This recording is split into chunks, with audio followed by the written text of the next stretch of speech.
இப்போதும் தனித்து நிற்போம். 29 தேர்தலிலும் தனித்து நிற்போம். ஏன் தனித்து நிற்போம்? தனித்துவத்தோடு நிற்போம். நீ வலிமை உள்ளவனாக ஆக வேண்டுமா? தனித்து நின்று போராடுங்கிறான். பிற தோல் மீது ஏறி நின்று நீ உயரமானவன் என்பதை காட்டுவதை விட தனித்து நின்று உண்மையான உயரத்தை காட்டுவதை மேலானதுங்கிறான். நாங்கள் ஆகப்பெரும் தத்துவத்தை தந்த தலைவனின் மக்கள் 20 நாடுகள் எதிர்த்து நின்ற போதும் துணிந்து போராடி விடுதலைக்காக நின்ற மறவர்களுடைய பிள்ளைகள். அதனால ஒண்ணும் கிடையாது.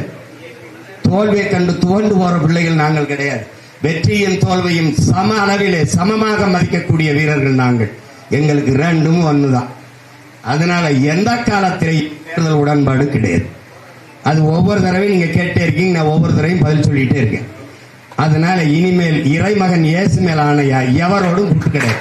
ஓட்டு பழக்கம் அவரோட சேர்வாரா இவரோட சேர்வாரா? இந்த நிலத்திலே மிகப்பெரிய கட்சி நாம் தமிழர் கட்சி தான்.